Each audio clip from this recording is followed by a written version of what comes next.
So what's up mga boss? Yan, another day, another bembem, no? So yun, what's up? Kamusta kayo? And we are back for another video, no? So yun, may upgrade tayo. And this is ENC 620. So MK18, no? So yun, MK18, diba? Na Daniel Defense, no? So 13 inches handguard or front assembly, no? So yan, makikita nyo, napaka-pogi, no? Naka-extraction set kung tawagin, no? So naka-EU Tech, yan. O, tapos naka-Daniel Defense na front, forward grip, sorry. Yan, syempre may speaker siya ni Savage, no? So yun, napaka-angas na itong build na to. Now, i-upgrade natin siya, no? Tataas natin ng konti yung FPS niya, gagamitin natin siya sa laro, no? So yun, check natin kung ano yung FPS niya, no? Yung current FPS niya. Nakita ko kasi yung problema niya nung tinetesting ko is talagang bumabagsak yung bala, no? So yun, bumabagsak lang yung bibis natin. So yun, check natin ano nga ba yung current FPS niya. So yan, rotary chamber na siya, no? Tawag dito, chrono check natin siya sa 0.20, no? So 0.20, which is the standard. Then ito, gamit natin is 300 rounder na high kappa magazine, camera type, no? So yun, check natin, chrono check natin to. Ito, so yun yung ating may wagang chrono. So kita ba?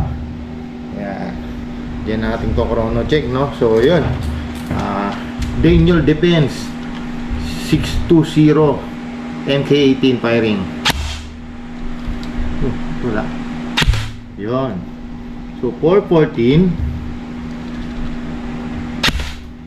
415, 410. Yan, no? So yan yung current FPS nya, no? Pull auto natin. So yan, 400 FPS, no? So yan, actual yan, no? So yun, check natin yung FPS mga boss. Nakita nyo naman, no, na medyo mababa nga, no? So yun, pasisipain natin kahit paano yung FPS nito. Then syempre kailangan consistent, no? So yung consistency kailangan nandun, yung range, di ba? So yun, balitaan ko kayo, babaklasin natin siya, pakikita ko sa inyo, i-upgrade natin. So yun, gawin na natin, no?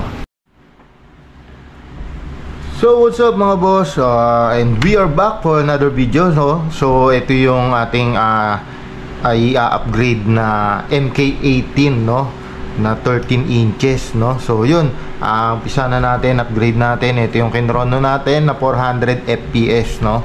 So 400 FPS, patataasin natin ng konti yung FPS nya. And syempre, nakita ko dito, before natin to i-upgrade, talagang laylay yung bala nya, no? So talagang hirap siyang paliparin yung ating bala, no? So yun, o yung ating bibis. So ayusin natin, kailangan nating tumaas yung FPS, number 1. Number 2, syempre yung consistency nya, yung range, yun, yung tamang lipad ng bibis, no? So yun, ayusin na natin. Pisahan natin sa pagbaklas na ito, no? So first thing to do is baklasin yung, pag-iwalayin natin yung lower at saka upper receiver, no? So lagay lang natin yung piyesa ni boss, piyesa natin dyan. So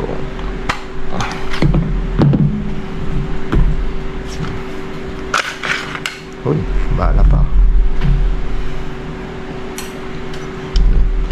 Set aside natin yan. So bali ito bossing, ito mga bossing yung ating half-up assembly, no? So half-up assembly. Inside this half-up assembly, itong chamber, meron niyang half-up rubber, no?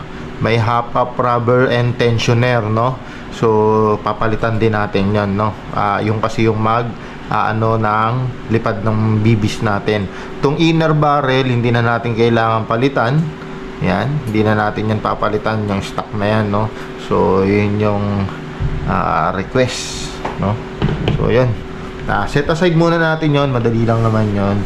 So dito na tayo sa lower receiver. So tanggalin natin tong buttstock, tanggalin natin tong battery syempre. Yan, set aside natin, tapos taob lang natin yan. Nandyan yung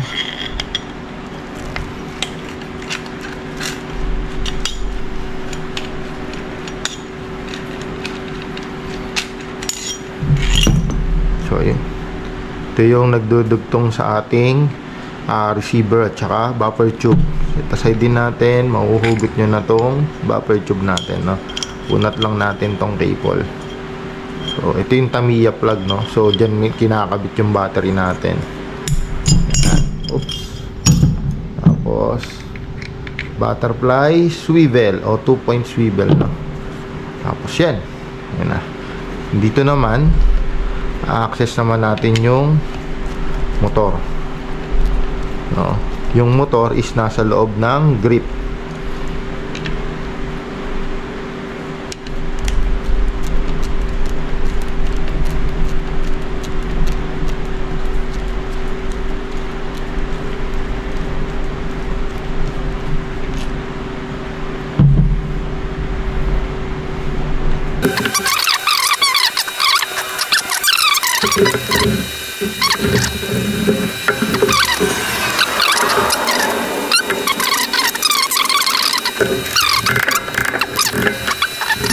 Ito yung ating gearbox.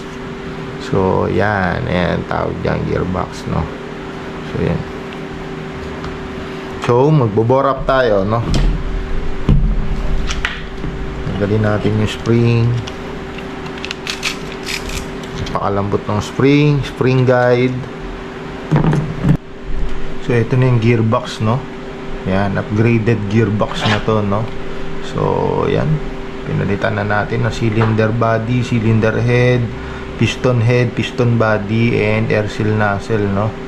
Yan. Tapos spring, no? Nagpalit na rin tayo. So yan, palit na natin, testingin natin, no?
So yun mga boss, natapos na tayo, no? Yan, what's up sa inyo. So yan, na-upgrade na natin. So bali nag-bore up tayo, compression ng hangin. Tapos syempre in-upgrade natin yung spring, in-align natin lahat. Then nagpalit tayo ng tensioner and half rubber or backing dun sa kanyang chamber, no? So yun, yan, nag-upgrade tayo, no? So try natin kung ano yung naging resulta. So chrono natin sa 0.20. Yan, chrono tayo sa 0.20. Yan, tapat ko lang kayo dun sa ating may hiwagang chrono. Ito yung ating chrono, no? Tapat ko lang kayo dyan. yun. Upgrade na 620 firing.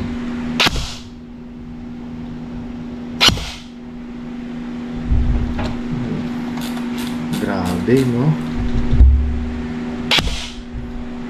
Grabe, no? Yan yung lumabas na chrono sa kanya, no? Kaya 519, 494, 493, 490. Mukhang may diferensya yung ating chrono. Bumabalik yung bala. Kaya nagdi-detect ng 500 plus, no? Ayun, bumalik sa akin. So, yan. Yan yung kanyang result. Full auto natin. So, yan. 14, no? Full auto. So, grabe, no? From 400, no? So, nag-plus tayo ng 90 plus or yan, nagpa 500, no? Siyempre, magbabago-bago pa yan.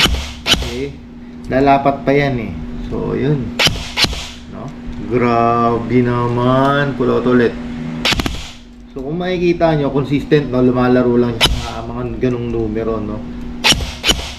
So, yan, no? Lumalaro lang siya sa mga numero, no? So, yan.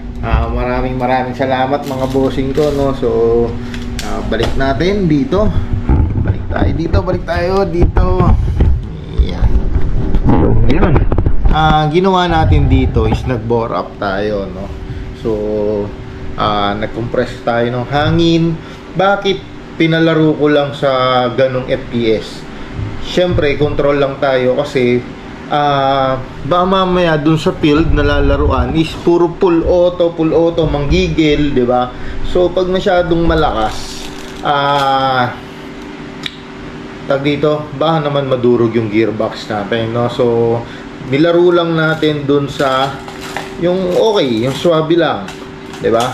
Pwede mong ipasok as DMR, di ba? Kasi nasa 500. Ayan. Grabe yung tunog. Masakit talaga, no? So, pwede nating ilaro sa DMR. Yung paglalaroan kasi is open, no? So, kahit pa paano, may laban-laban. Full auto, hindi mababakbak yung ating gearbox. Walang madudurog. So, ang importante is consistent siya. Malakas from 400, di ba? To almost 500 FPS consistent, no? So, at least hindi ganun kalala yung wear and tear niya. Maganda yung pagka-compression natin kasi hindi naglalayo yung mga numero, no? So, yun. Magsisettle pa to kasi syempre, as in kaayos lang natin. Yung video ko nung una, tong sinimulan ko to, tuloy-tuloy lang talaga to. So, yung editing dito is konting linis lang. So, yun. Again, ito yung ating MK18. Full metal yan. So, 13 inches yung kanyang front assembly, no? Medyo mahaba. Daniel Defense yan. Full markings. So, yun. Naka-EOTech set, no? So, this is EOTech 558 and G43. Tama ba? So, yun. Yun yung set natin. O, ano ba to? G33 o G4? Basta, something ganon. So, yun. Nalilito na ako, no? Anong oras na rin kasi? Mag-1 AM na. So, yun. Again, mga boss, maraming salamat sa pag-follow sa amin, sa pagsubaybay sa amin. Gagawa pa tayo ng marami pang video. Comment down below o comment lang kayo sa mga YouTube videos namin kung ano yung gusto nyo pang itakel. And comment din kayo kung napapanood nyo to, kung tagasan kayo para makita natin kung saan umaabot yung video natin, no? So, yun. Kung may mga questions, tech support, willing akong mag-share sa inyo. Just drop your comment, message nyo kami, diba? Tapos kung ano yung gusto nyo makita, actual na pagbubukas ng gearbox, pag-upgrade, diba? So, yun. Hanggat kaya natin, bibigyan natin ng pansin niya, no? So, paglalaanan natin ng ng oras yan, no? So yun, maraming salamat ulit sa pag-follow sa amin. Yung mga hindi pa nakasubaybay sa amin, follow nyo po kami. Marami pa po kaming gagawin, marami pa po kaming video na ilalabas. So maraming salamat Jan Mangundayaw, Savage Airsoft. Maraming salamat po.